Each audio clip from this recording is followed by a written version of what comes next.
Bitcoin is down. Bitcoin got its butt kicked last night, and it's been getting its butt kicked for the entire month. Right now, today on the Black Financial Channel, I want to talk about Bitcoin, and I want to ask a basic question. Is this temporary or could this be permanent? So, we're going to break down what's going on with Bitcoin. I'm going to catch you guys up on what's happening with cryptocurrency. Get comfortable, buckle up your seatbelt. We're going to get started on the Black Financial Channel right now.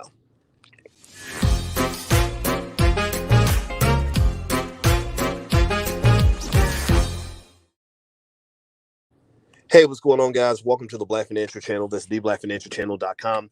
My name is Dr. Boyce Watkins. I am your friendly neighborhood finance professor. We talk about Black wealth and Black economics on this channel every day. And the only qualification to be here is that you must put the Black community first. You must put our community at the top of the philosophy that we should solve our own problems and put ourselves at the top of the list. Put a hashtag B and the number one in the chat. Hashtag B1 is our calling card to let people know that we are here to solve our problems, not here to solve anybody else's problems. So, what's going on, Glenn F. and Chris Webb and Onyx and Courtney Tarver and everyone else? Let's talk about Bitcoin. How many of you, give me a yes or no in the chat? Give me a yes or no if you've noticed how Bitcoin has been getting body slammed this whole entire month. How many of you are investors in Bitcoin or some other cryptocurrency? Let me know how you feel and what's been going on, and if you're involved. I think it's good to be a crypto investor. This has been a great year for crypto. Bitcoin is up. Bitcoin, among other cryptos. I mean, there are some cryptos that have gone up as much as 70,000% this year. I'm not kidding. There are some that have literally gone up from like half a penny to $5 or whatever. So there are some cryptos that are doing extremely well, even with the dip that's occurring right now. The question is, we know this is a dip, but is it really a dip? Dip, baby, dip. Is it really a dip?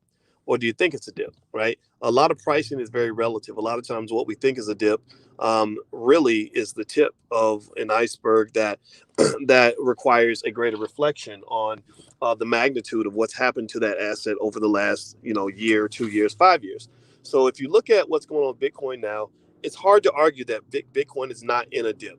It's hard to argue that Bitcoin is not cheap right now because Bitcoin, from what I understand, I think it dropped down to $36,000, which down from a high of 64,000 is pretty crazy, pretty terrible. It's pretty massive, and so in that regard, you can argue that Bitcoin is dipping, that this is a dip. But on the other hand, if you look at the last year, Bitcoin is up 276%. So, there aren't that many financial assets you could buy that will triple in value within 1 year. So, I want to ask everybody this. We know that there are people who are fly by nighters. We know there are people who want to make the fast money. I don't really talk to you guys about how to make the fast money. I want you to make the slow money. I don't teach you how to make the short money. I want you to make the long money. So, how many of you are long term holders of Bitcoin? How many of you held Bitcoin in 2018? Give me a yes or no. How many of you held Bitcoin in 2019? Because like they say in the New Edition song, can you stand the rain? Anybody can come in when the money's good and the money's being made. But the real investors are the ones who show themselves now.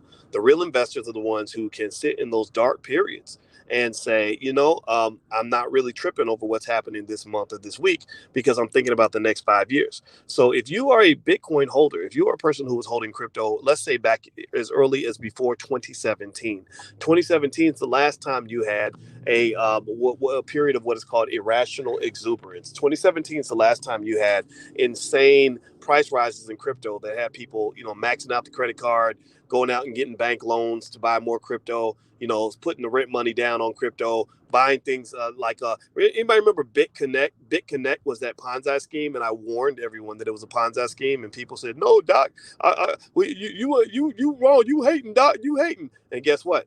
BitConnect turned out to be a Ponzi scheme. I told you guys that it was. And so there was a lot of crazy chaos and frenzy at that time. And there are sharks out here that take advantage of those who become economically drunk. When you get drunk, they will drug your drink and get you tipsy. And next thing you know, they're taking money out of that ass. So at the end of the day, these frenzied moments are the times where you have to be very careful. Warren Buffett has a statement that I really love where he says, "You should be fearful when others are greedy, and greedy when others are fearful."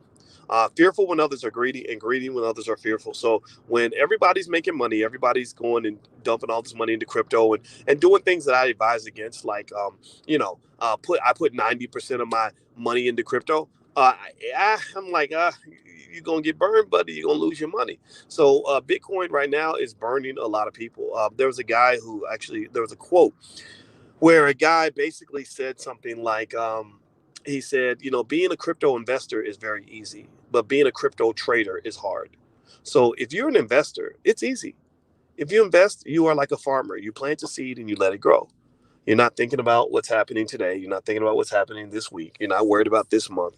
You're thinking about the next 5 years, right? And but if you're a trader and you're trying to get that fast money, that hit it and quit it, those financial versions of a one night stand, well, if you run around spending your life chasing one night stands, all you're gonna end up with is babies, mamas, and STDs.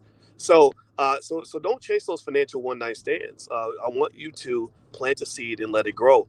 So I want you guys do me a favor, hit the thumbs up button, hit the thumbs up, share, subscribe button. I'm about to explain to you a couple of dynamics that are happening with crypto and Bitcoin that are probably explaining what's going on with the price fluctuations that are occurring right now. Hit the thumbs up button. Take 1 second. Please hit that thumbs up button, share, subscribe button if you haven't done that yet. Also, our crypto investing masterclass starts on June 4th. Or sorry, June 8th. Excuse me, June 8th. So if you're interested, you can go to cryptoinvestingmasterclass.com. The URL is right there on the screen. Feel free to go there and take a look.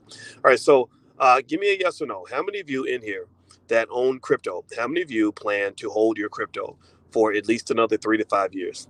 How many of you can do this? I need y'all to, Pastor Boyce is speaking right now. And so now I got three personas. We got Dr. Boyce, Uncle Boyce, and Pastor Boyce. Pastor Boyce is when I start preaching, and Uncle Boyce is when I'm giving you advice on life and success. And Dr. Boyce is when we talk about financial stuff. So right now we're bringing Pastor to basically commit yourself to the Church of Hodl, the Church of Hodl. Hodl stands for life. So how many of you plan to hold your crypto for 3 to 5 years? How many of you can say, put a yes in the chat if you're going to hold your crypto for 3 to 5 years? If you've got assets that you're going to hold, not just for the fast money, but for the long money, not for the short money, but for the long slow money. Okay, good, thank you. Okay, I see yeses in the chat. Very smart. And let me tell you why that's smart.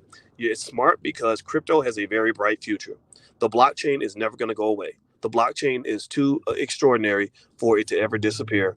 And while we don't know exactly which cryptos are going to take off, we know that the concept of the blockchain is going to be around. We know the concept of digital money, which has always been there anyway. It's only going to expand. We know that platforms like Ethereum are so beautiful and elegant and extraordinarily designed and have so much of a committed, dedicated community that they're not going to go away. And so effectively, if you are a long-term hodler, then what you do is you're looking at this situation, you're looking at the dip, and you're buying the dip. Now you're not going to go crazy because you don't think you're going to get your money back right away. I want you to kind of understand what's happening here. What you're seeing right now is the possibility that the party could be over. Like the party really could be over. I know that this past year we've had ups and downs where it's like, oh, Bitcoin dipped and I bought it and it went back up to 50 grand. It might do that, but what's happening now, what I'm noticing now is that a lot of your institutional players, a lot of the people that were going to prop up the price of Bitcoin, your money managers, your multi-billion-dollar funds, they're kind of backing up a little bit because they don't like the volatility. They don't like the fact that that they could lose $1 billion in wealth in a day. They don't like that. They don't like that. So they're kind of backing up and saying, yeah, this Bitcoin thing is intriguing, blockchain is intriguing, but we're going to take a different route. We're not going to go head on and get our heads blown off. We're going to take our money and go put it into something that allows us to be part of an emerging technology, maybe a company that does something in the blockchain is where we can buy stock in that company as opposed to actually buying the crypto itself. Because the volatility of Bitcoin is the one thing that makes it just such a crazy investment. And I'm not just talking about Bitcoin. I'm really talking about a lot of the cryptos. My God, it's bananas what they're doing. So you could be settling in for a long winter's nap. This could be something where Bitcoin and crypto could go dormant again for another 3 years. Last time it went dormant for 3 years, from about 2017 to 2020. I wouldn't be surprised if it ended up going dormant again because there's so many people that are doing so much to try to undermine the growth in its valuation, starting with countries like China that are doing everything but trying to ban crypto. A lot of people say that crypto can't be stopped, it can't be banned. Well, it can be banned in China. They can stop it in China because they got the guns in China, and China don't care about your feelings. They're not like the U.S. government where they're like, oh, let's vote on it, let's debate on it. They're like, no, if we catch you doing something we told you not to do, we're going to come and kidnap you in the middle of the night. Your family won't see you for another 6 to 8 weeks. And if you ever get out of this situation, you will be emerging with a big apology and a $10 million fine that you're going to have to pay just to show everyone else what will happen to them if they violate this law. So when China bans Bitcoin and bans crypto mining and is trying to do their best to undermine the trade of crypto, that's devastating. That's terrible. Elon Musk has been flip flopper of the year. One minute he loved Bitcoin, next minute he hates it, next minute he says he kind of likes it. I'm kind of sad. I'm a big fan of Elon Musk. I wasn't a fan of any of the stuff that he did recently. So my question with Bitcoin and crypto in general is, who are the big backers? Where's the superhero? Who's the superhero? Who's the person that has access to $40 billion in some sort of mutual fund that's going to step out here and risk his job and risk billions of dollars to say, I believe in Bitcoin? I think those people are gone. I really do. These people, unfortunately, in the United States, the Chinese government has a legitimate critique of the way things are done in America. The critiques center around three key areas. They said that westernized culture has a problem forming a consensus because everybody's always fighting. They said also the westernized culture values the individual over the group. Also, they said westernized culture does not think long term, they only think short term. So, one of the problems that you have is that many of the fund managers that have the billions of dollars that they could commit to crypto, they don't think like people like Kathy Wood at ARK Investing. Kathy Wood is the smartest white woman I know because Kathy Wood is not investing to try to impress her investors over the next quarter. She doesn't care about what her returns are for the next 6 months. She doesn't care about how well she does in the year 2021. Kathy Wood is going to be one of the wealthiest women in the history of this planet for one clear reason. She is a long-term investor. She sees the big picture and doesn't get muddled down with the small details. She focuses on what's going to happen 5 years from now, not what's going to happen 5 months from now. Kathy Wood is, to me, one of the great white hopes of investing because she's a person that will plant her money there and allow that stuff to grow and allow nature to take its course. So if you want to be smart, I say you may want to take a note from Kathy Wood. I invest every week in some of her funds because I like the way she thinks. I like the fact that she's not engaged in the myopic meaning short sighted. She's not engaged in the problematic behavior of many other fund managers and CEOs who are only concerned about performance for this year. Life is a lot bigger than the year 2021. So Bitcoin will, I believe Bitcoin's going to survive. But also, I don't know if Bitcoin's going to survive completely. I believe it will, but I don't know if it will. So I diversify. I invest in other cryptos. So if you want to know my 2 cents on what's going on with Bitcoin and what's going on with this dip, this could be something that could last a long time. Do not believe that it can just flip back tomorrow.